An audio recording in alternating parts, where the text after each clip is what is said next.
Hi everyone, how are we doing today? I hope everybody is doing well. Today I want to talk about the experimental surgery that went so wrong. I know most of you have probably heard of Jennings. If you haven't, she is a trans that at a very young age, her mother, I believe, decided she wanted a girl after having already several sons. I believe this mother convinced her son that he wanted to be a girl. And you can see it play out on the show. It's not hard to see, especially today.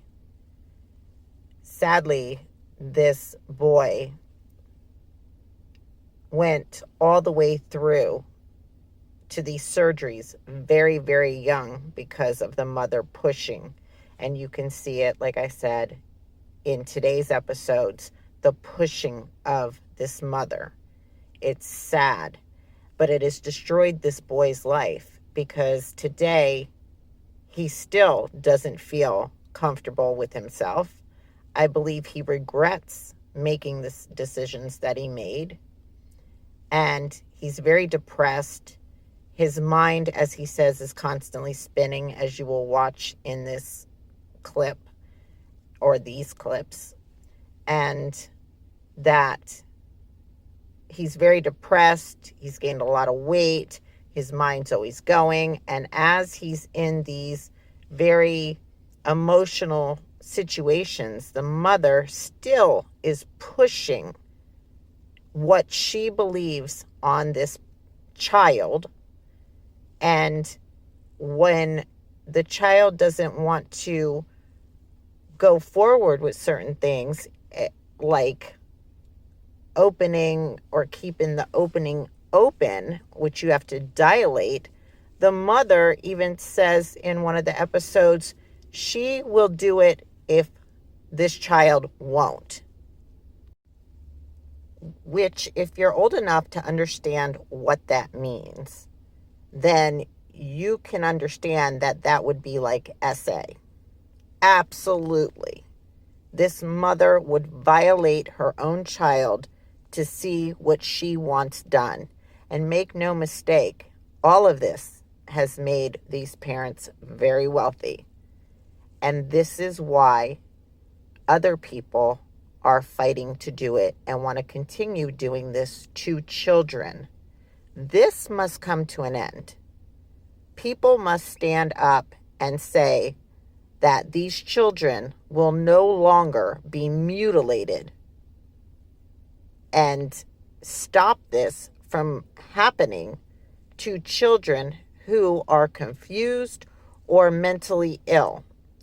And even when you get older and you think that this is what you want as an adult, I don't believe a trans doctor should ever be the one to diagnose or say that this is okay or move forward with it, because of course they're going to say yes. And they're also making a ton of money off of this, as well as these doctors, as well as the parents.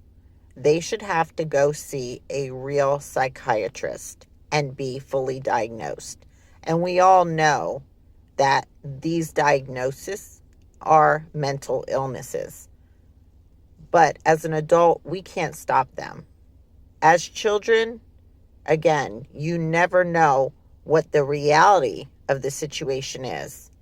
And therefore, children should not make these decisions. Again, if you can't drink, you can't smoke, you can't join the army, you shouldn't be making decisions that can destroy you in the future.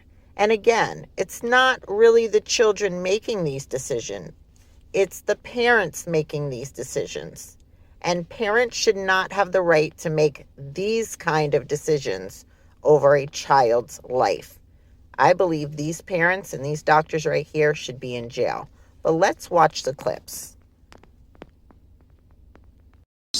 It went seemingly very well, but there were problems. And honestly, if I let it, my mind can be a monster. and more tears than I've ever seen. Okay. I've had a lot of anxiety lately. The past 2 years have been pretty transformative for me. You know, I went through a lot. I experienced some high highs and low lows. Yeah, and those good. low moments were the lowest of the low that I've ever been through in my entire life. Confirmation surgery, and now we're on the third surgery. There's scar everywhere. If you don't have to cut this, why would you cut that? Now we're going to start with her comments. As I said, you can see she's admitting to the spiraling and her highs and lows and not understanding. And you're going to see more clips on that later. And then you hear this doctor say, why did you cut that? Because they have no clue what they're doing.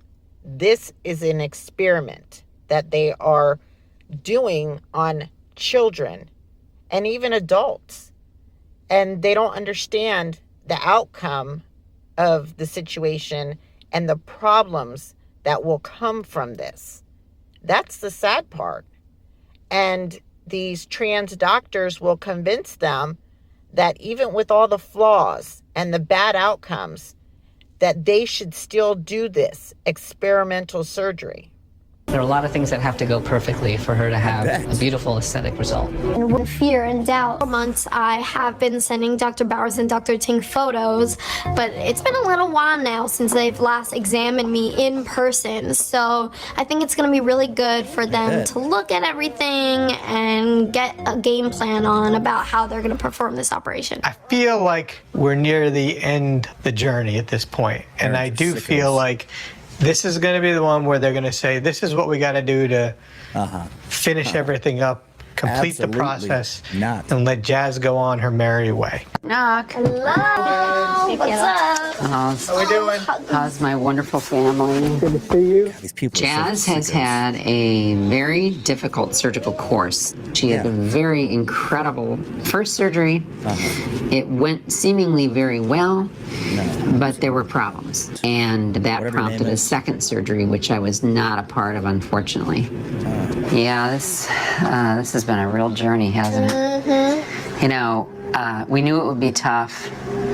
It turned out tougher than any of us imagined. Taking Jazz on as a patient for surgery, we knew it was going to be a one-of-a-kind surgery. She's one of the first to have undergone complete pubertal suppression and lack of growth of the skin and other tissues, which we rely on as surgeons to do this operation. And we don't have the experience of having said we've done 50 of these. I was just not expecting her to have a complication as severe as what she did have. You didn't come back. I think in hindsight, we would have never sent you home from the hospital.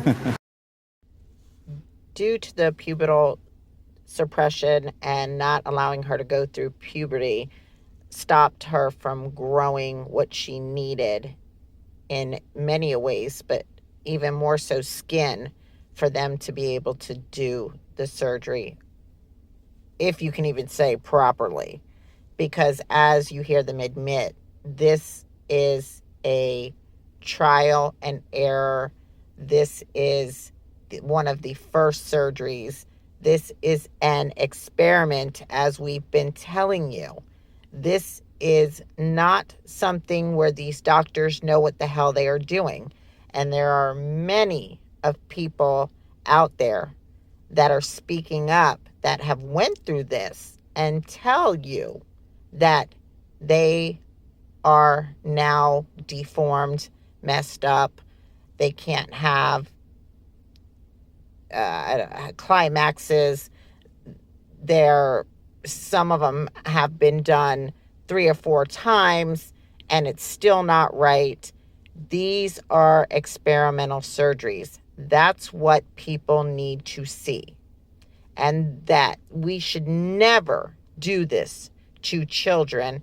And also doing it to children makes more complications where they can't even go through with it fully when they're older, or it stops them from being able to ever enjoy the pleasures of you know what, because they can't now. They've been destroyed down there.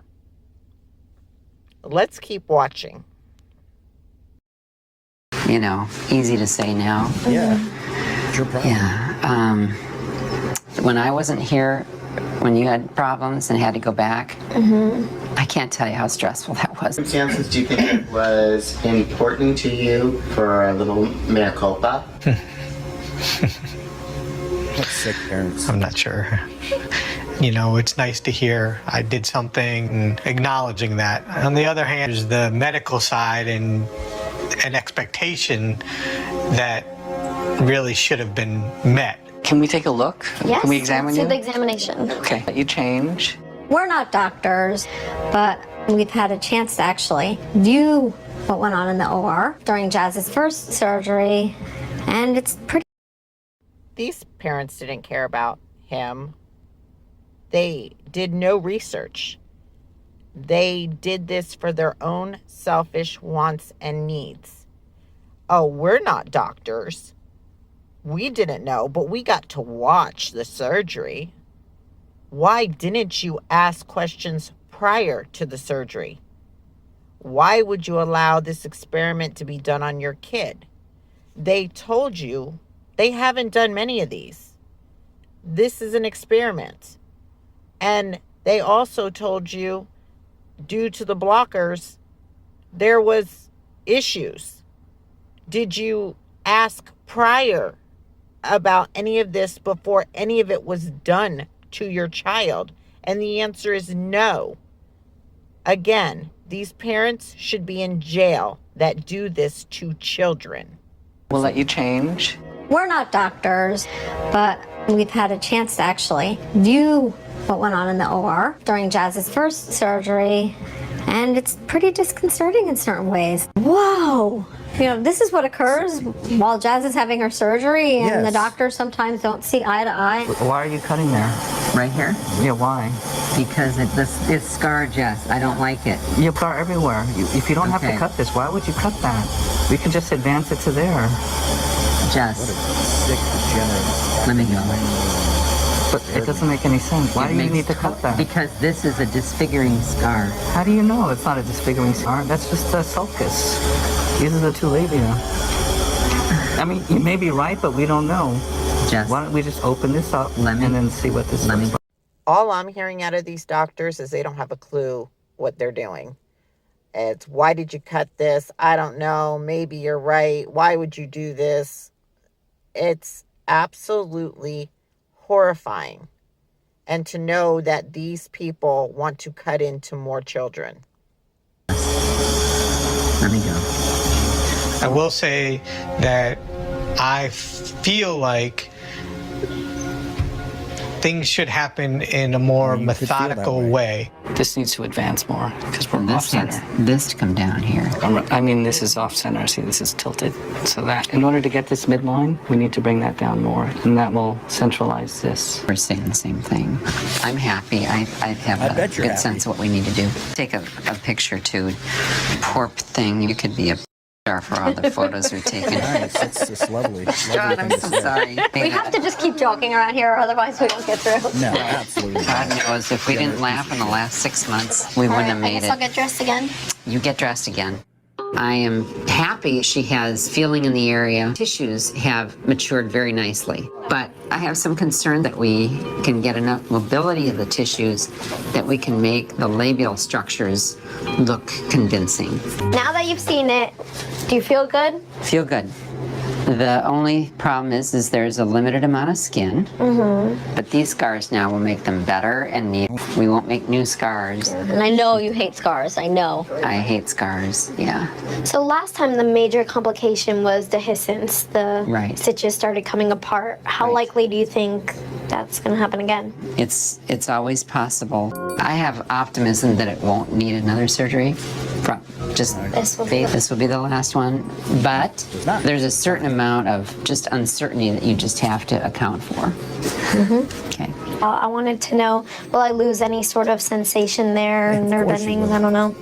There is always a chance that there could be injury to the clitoris. Yeah, that's what I was just gonna ask That's about the biggest thing I'm worried about. I feel like I've already lost the aesthetics. Hopefully after this revision, it'll look good once it heals. But if I lose some of my sensation and nerve endings, I might never experience an orgasm. So, are you feeling like you wanted to start talking about Are you okay? I'm okay. I'm gonna get them to cry. But You know I can't get out of my head. I know. No, listen.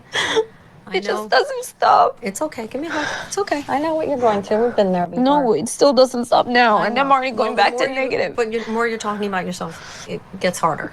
You're digging in, and it's making you put a magnifying glass on what's already difficult as it is. So this is hard for you. I know, and we don't want to push you I anymore. know I'm the one doing it. Like, I know you're your own worst enemy. I feel kind of all over the place, and like my mind is very cluttered and not clear. And I really want to have that clarity. I really want to understand myself and be able to read my own soul and what I want. And it's just very challenging. And I think I'm kind of breaking down a little bit and spiraling into negativity. I just want to feel like myself. Like, that's it. I don't Like the care. old Jazz? All I want is to be happy and feel like me, and I don't feel like me ever. And her mom says, like old Jazz? Are you freaking kidding me? Yeah, old Jazz. Before you forced her to transition at the age of between 2 and 5. And for your own personal reasons and your own personal gains and the financial gain of it. And plastering all her private moments all over TV.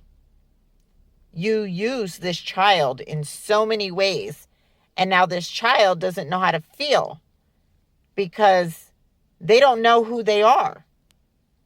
You made the mental unstableness in this child.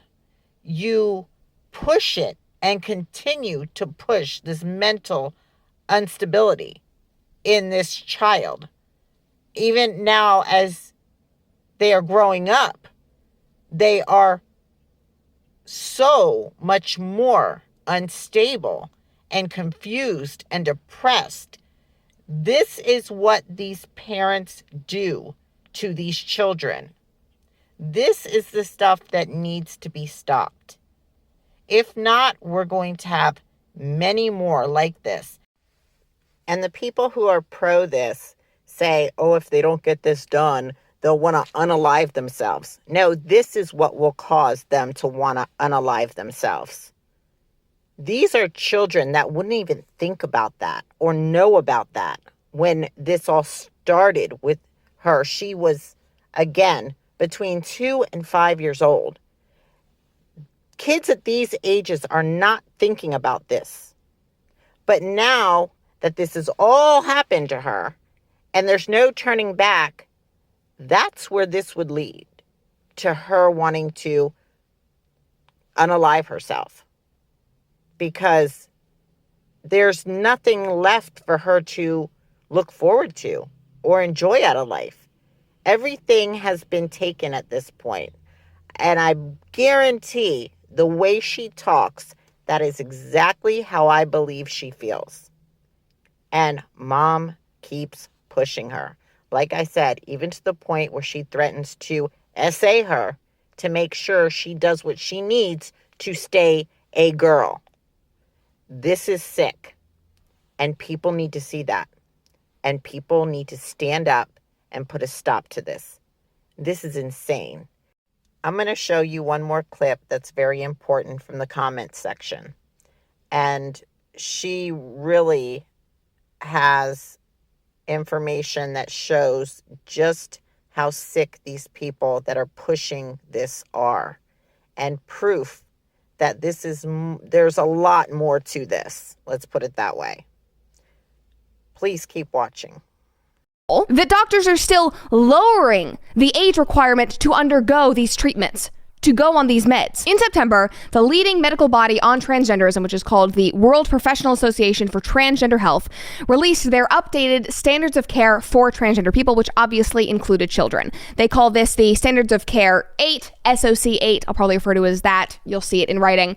But in this SOC 8, they decided that children as young as 9 years old could be put on puberty blockers. Now, children between the ages of 9 and 11 are in a developmental period called Tanner Stage 2. So you'll also hear that thrown around. Here's a blurb from Redux, who has done awesome reporting on this. They said the World Professional Association for Transgender Health, WPATH, has released a finalized version of their updated standards of care guidelines, SOC 8. Among the recommendations include reducing the age at which children can receive puberty blocking drugs and cross-sex hormones to 9 years old. Age restrictions on surgical interventions have also been relaxed. In a change from previous protocols, no specific minimum age is recommended as a cutoff point, which is insane and utterly wrong in its own right. But it's also wild because the president of WPATH, whose name is Marcy, they were actually in What is a Woman, were interviewed by Matt Walsh, and I think that Marcy is male to female transition, pretty sure they're trans. Anyway, Marcy did a panel for Duke 3 months before this updated standards of care was released and admitted publicly that boys, male to female transitioned, whose puberty was blocked at this age would never reach sexual maturity. This is exactly what happened to Jazz. Watch this video. The second is was an observation that I had that every single child or adolescent who was truly blocked at Tanner Stage 2 that's 9 to 11. Has never experienced orgasm. I mean, it's really about zero. These are just assigned male at birth, so trans feminine, and it's because they never in their lives are exposed to testosterone. That doesn't change. So blockers prevent the rise of testosterone, and they don't really go on testosterone at or around surgery or into adulthood. And so we don't know. They're going to have this sensation. There's no question about that. But are they going to be able to achieve sexual satisfaction? First of all, it's just weird to me that there are 7 adults sitting around talking about children not being able to reach sexual maturity. Oh, yep, these 9-year-olds, yep, they'll never be able to orgasm. We're just all going to sit around and nod our heads and not think that this is a problem. This was publicly said. That this is terrible. They will never have testosterone because we are blocking it. And the fact that Marcy said, oh, well, they'll never be put on testosterone. They don't need to be put on testosterone. They are boys. They will produce it naturally if you would stop castrating them. Anyway, this was said publicly in July.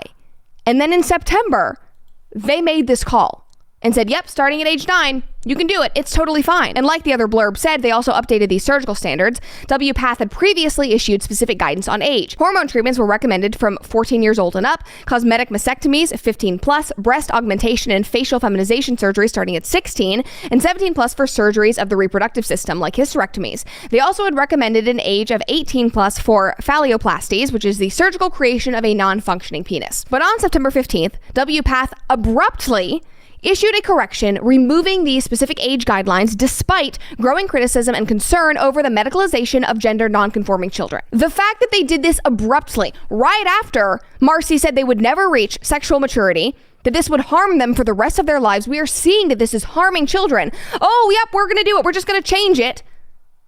How did this happen? Pressure from activists? I'm guessing that's where it's coming from. Here's the tweet where they announced it. World Professional Association for Transgender Health, WPATH, releases standards of care for the health of transgender people and gender diverse people, version 8. But shockingly, this is still not the most grotesque part of this story. And I know that's like asinine to say, but in these standards of care, the WPATH cites something called the Eunuch Archive, which is a castration fetish forum online. The term eunuch means castrated male. Been in history for a long time, that's kind of the generalized term. Leading academics who partnered with WPATH to create this standard, who helped write it, who are cited in it, are intimately connected with the Eunuch Archive. Redux broke this story, but it has gone largely undiscussed. I totally missed it until I started doing research about Jazz Jennings for this episode to figure out when Jazz had actually started on puberty blockers. I was trying to figure out, was that allowed at this time? Was it experimental? And I just stumbled upon this and could not believe that I totally missed it. This is what they say. The SOC 8 guidelines were created in partnership with academics who have been leading figures in the castration fetish forum for over 20 years. In particular, members of the forum contributed views towards a new section in the guidelines on the concept of eunuchs as a gender identity, so castrated males kept from development as a new gender identity. I don't know who would decide to identify as this, but as we go on, you're going to see it really is not up to the person who becomes the eunuch, it is actually at the hand of the doctors. The Eunuch Archive, the forum, which is, again, directly named as a resource in WPATH's newly released SOC8, is home to nearly 10,000 fictional stories of an extreme sadomasochistic nature. And here is a non-graphic clip of the site. Redux included this in their article, but you can see all the different categories on here. Redux continued on in their investigation, and they wrote, in some of the stories, children with stunted puberty are raped by doctors. In others, children are castrated by force as part of a sadistic sexual torture ritual. Other themes include Nazi doctors experimenting on children by castrating and sexually abusing them. There are also erotic stories which describe young boys being given feminizing hormones only to be sex trafficked during adolescence. In May, Redux learned that 3 of the forum's top members were academics who had been collaborating with WPATH on the most recent SOC8 guidelines. This is before they'd even been released. One of the site's top administrators is Dr. Thomas W. Johnson, a professor emeritus at California State University in Chico. Johnson has been a leading member of the Eunuch Archive since 2001. This is an academic teaching young minds of this country, dictating the discourse on transgenderism as it pertains to your children. Apparently, he goes by the name of Jesus in the forum. Here's a post from him that Redux found. Here's a short video clip of Marcy Bowers, that is the president of WPATH.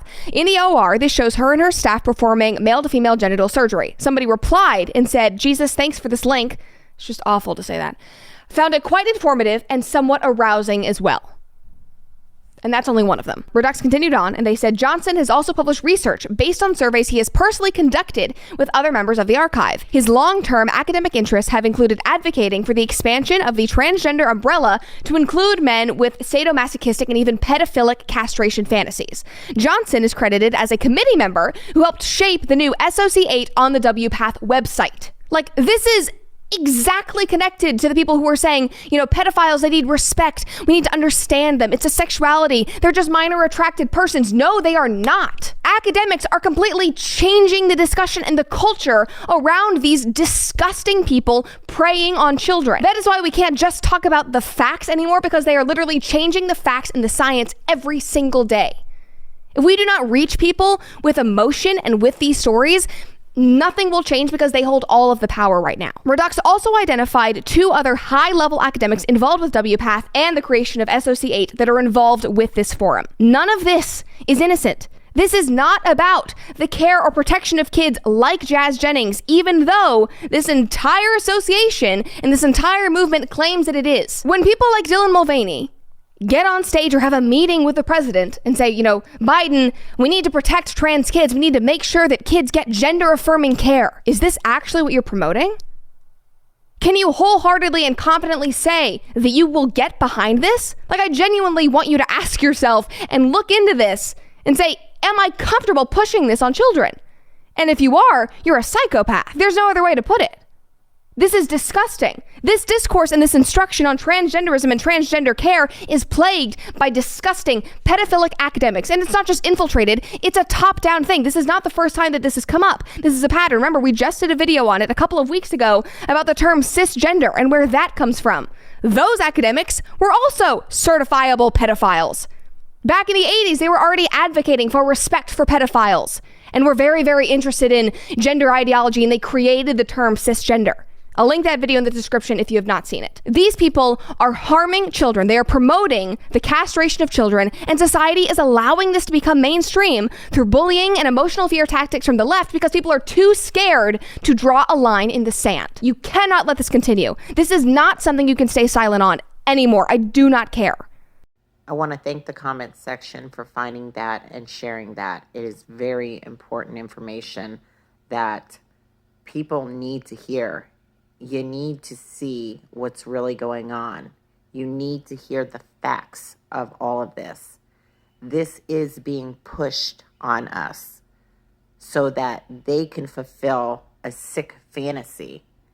It goes so much deeper than what people think is going on. And yet, still, in the beginning, it's all wrong. It's sick from beginning to end, from what you think to what you now know. And it has to be stopped. These people are destroying children. and they are using them as their own sick amusement to fulfill a sick need. These are mentally ill people now making more mentally ill people, or making more mentally ill people even more mentally ill. Do you not get how sick this all is? And they're also using mentally ill people to gratify themselves. So where does it end? I hope it ends now with this. When you come for children, that's when everybody should stand up and say, no, we are not going to allow this. But until people start standing up and doing the right thing, we are screwed. We are screwed as a nation. We are screwed as a country. We are screwed as humans and humanity. We are just screwed. So I hope that people start standing up and doing whatever they need to do to put a stop to this. This must end now. And I hope this video has showed you more than you knew before, so that you can maybe think harder on this, and it may just change a few more minds, because this needs to happen. We as a whole need to stand up and say, no, you will not touch our children. And if anyone allows this to continue, then they need to be punished. They need to be prosecuted and put in jail, because this is actual child abuse. Thank you all for watching. And again, if you enjoyed this video, please like it and subscribe. I am a new channel. I've had to take some time off. My child was very sick for the last couple of weeks, but I will start making more videos again, and I hope you will stay and join me. I thank you all very much, and have a wonderful day.